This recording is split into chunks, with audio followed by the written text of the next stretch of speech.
एक बार एक सेठ ने एक शोरूम खोला और एक बुजुर्ग को इनॉग्रेशन के लिए बुलाया। उद्घाटन के बाद जैसा कि होता है कि शोरूम के मालिक ने उन बुजुर्ग की बड़ी इज्जत की।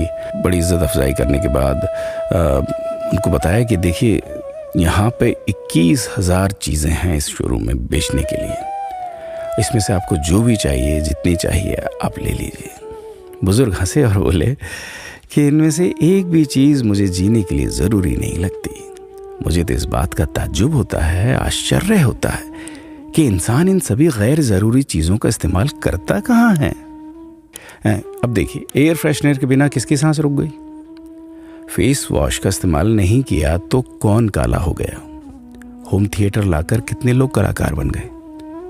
कंडीशनर से किसके बाल मुलायम और काले हुए हैं? अरे, जो डाइनिंग टेबल यूज़ करते हैं, क्या उनके घुटने नहीं दुखते?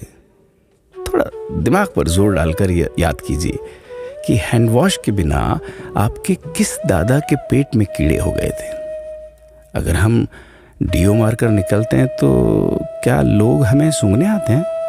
एक्चुअल में तो हम सभी इस प्रकृति को चुनौती दे रहे हैं, वरना बगुला जो होता है वो शैम्पू से नहाता है क्या?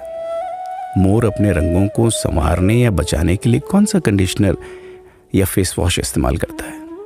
कभी किसी बिल्ली को मोतियाबिंद होता देखा है? किसी खरगोश के बाल कभी गिरते हुए या सफ़ेद होते हुए देखे हैं? इनहेलर या बाम के बिना भी कुत्ते के सूंघने की क्षमता उतनी ही तेज है। मधुमक्खी का शुगर लेवल बिना दवाई के भी कंट्रोल में ही है। अलार्म के बिना भी मुर्गा रोज उठकर बांग देता है। दरअसल इंसान पैसा खर्च करके दुखी होने की चीजें खुद ही खरीदता रहता है। नेट बंद तो दुखी, लाइट जाए तो दुखी, मोबाइल का चार्जर खराब तो दुखी, केबल टीवी कट जाए तो दुखी, मच्छर मारने की दवाई ना मिले तो दुखी, महिलाओं को मेकअप ना मिले तो दुखी, मैचिंग कपड़े नहीं मिले तो दुखी। आजकल इंसान 10 मिनट में 20 तरह से दुखी और परेशान रहता है। बाकी तो गुड़ की रोटी या प्याज रोटी खाकर हाथों का तकिया बनाकर पीपल के नीचे जो आराम से सो जाता है, उसे दुखी करने के लिए तो फरिश्तों को नीचे आना पड़ता है। ये सब देखा देखी का खेल है।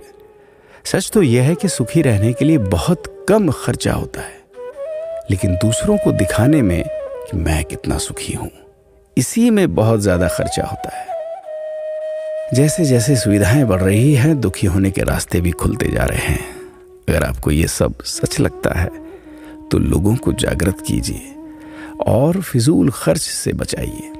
दोस्तों, खुद सुखी होने के लिए खर्च कीजिए, दूसरों को दिखाने के लिए नहीं।